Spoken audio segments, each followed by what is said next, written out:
मुंबईतील कबूतरखाने बंद करण्यावरून सध्या वाद सुरू आहे. आपण तो बघतोच आहोत. मात्र एक इंटरेस्टिंग गोष्ट तुम्हाला माहिती आहे का? भूतदया, प्राणीप्रेम, पक्षीप्रेम म्हणून ज्यांना तुम्ही दाणे टाकत आहात ती कबुतरं नसून जंगली पारवे आहेत.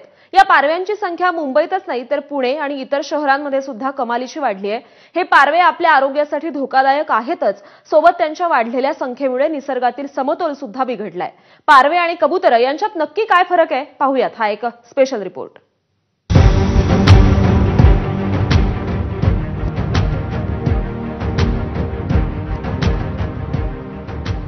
कबूतर नव्हे हे तर आहेत पारवे.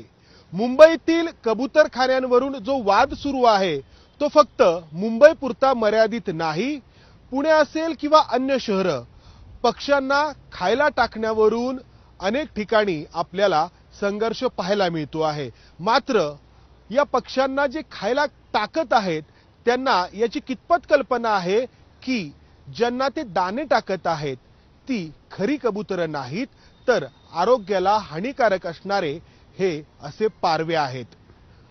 पुण्यातील मुठा नदीच्या पात्रामध्ये अनेक ठिकाणी हे पारवे अक्षरशः हजारोंच्या संख्येने पाहायला मिळतात. कारण दररोज या ठिकाणी या पारव्यांना खायला टाकण्यासाठी येणाऱ्यांची संख्या अतिशय मोठी आहे.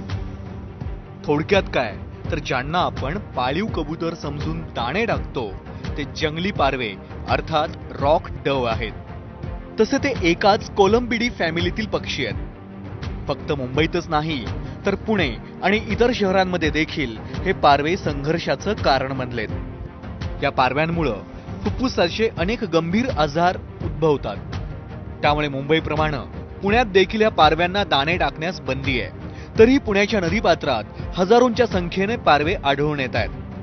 पुण्यातील नारायण पेठेतील दोघांचा या पारव्यांमुळे आजारी पडून मृत्यू झाल्याचं स्थानिकांचं म्हणणं आहे. या पारव्यांना दाणे टाकणाऱ्यांना त्याचं पुण्य मिळतं की नाही ते त्यांनाच ठाऊक. मात्र याचा त्रास इथल्या स्थानिकांना होतो. नदीपात्रालगत राहणारे हे काही नागरिक आहेत. कधीपासून तुम्ही इथे राहतात आणि काय पाहता इथे? 30 वर्ष झाली राहतो इथं. पण हे लोक रोज येतात, टाकतात, त्यांना सांगितलं तरी ऐकत नाही. त्यांना कळत नाही पारवेत का कबूतर आहे. कबुतरांना टाकायला येतात पण हे पारव्यांना टाकतात. पण त्या पारव्यांमुळे त्रास होतो ना, त्यांचे जे पंख वगैरे पीस वगैरे असतात त्याच्याने त्रास होतो लोकांना. असे बरेच लोकांना आजार पण झालेले. या पारव्यांना कोणी खायला टाकू नये यासाठी पुणे महापालिकेकडून आरोग्य निरीक्षक नदीपात्रात तैनात करण्यात आलेत. कोणी दाणे टाकताना आढळल्यास त्याला 500 रुपये दंड ठोठावला जातोय. मात्र तरीही या पारव्यांना पोत्याने दाणे टाकले जात आहेत.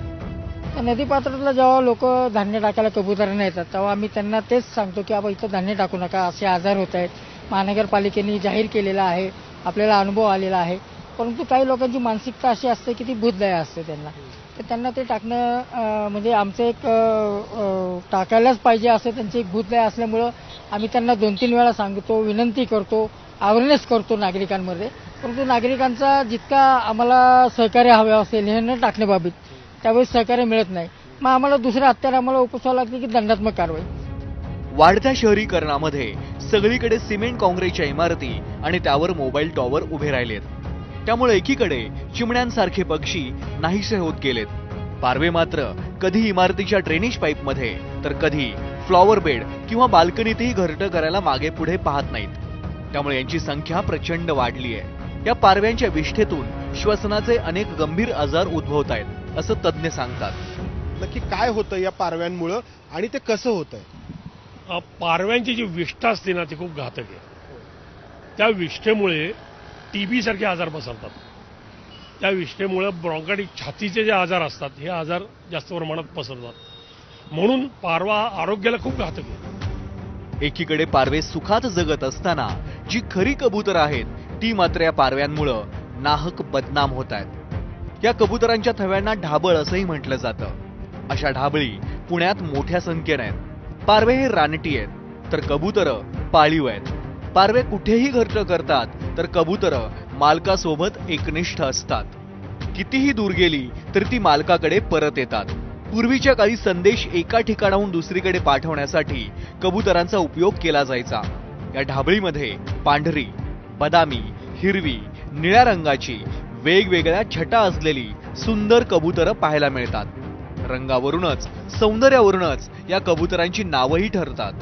500 रुपयांपासून ते 1 लाख रुपयांपर्यंत या कबुतरांची किंमत ठरते. आता कबूतर आणि पारवा हा वाद निर्माण झालाय आणि त्याला कारण आहे ते कबुतरांमुळे उद्भवणारे आजार. तसा या खऱ्या कबुतरांचा काही त्रास होतो नागरिकांना? नाही नाही, ह्याच्यापासून कोणाला त्रास नाही होत. काय किंमत राहते या कबुतरांची साधारणपणे? किंमत अशी नाहीये, कसं आहे 500 रुपयापासून सुरुवात आहे आता. पूर्वी 100, 200, 150 आमचे वडील सांगायचे 1 रुपये 50 पैशाला असे आणलेले आहेत. आत्ता 500 रुपयापासून सुरुवात आहे. पार लाख, 1.25 लाख ज्या म्हणाल तसे. एवढी किंमत येते? कशामुळे येते एवढी किंमत? ते कसं आहे, त्यांचं ते पळणं जे असतं त्याला रेसिंग पिजन्स म्हणतात, त्यांना खूप डिमांड आहे. पुण्यगाठीशी बांधण्यासाठी पारव्यांना दाणे टाकणाऱ्यांनी पारवे आणि कबूतर यांच्यातील हा फरक समजून घेण्याची गरज आहे. दुसऱ्याच्या अंगणात जाऊन पक्ष्यांबद्दल दया दाखवणाऱ्यांनी या पारव्यांचा मानवी आरोग्यावर किती घातक परिणाम होतो याची जाणीव ठेवण्याची गरज आहे. पुण्याचा बॅलन्स वाढावा यासाठी कबूतर म्हणून पारव्यांना खायला घातलं जातंय आणि त्यामुळं ही सुंदर कबुतरं नाहक बदनाम होत आहेत. दुसरीकडे या पारव्यांची संख्या इतकी वाढलीये की निसर्गातील समतोल बिघडलाय. चिमण्यांसारखे प्राणी त्यामुळं नाहीसे होत आहेत. मानवाला धोका निर्माण झालाय. त्यामुळं पारव्यांना खायला घालणाऱ्यांनी सहानुभूती, भूतदया काहीशी मानवासाठी देखील राखून ठेवायला हरकत नाही. कॅमेरामन अमोल गवाळेसह मंदार गोंजारी, एबीपी माझा, पुणे.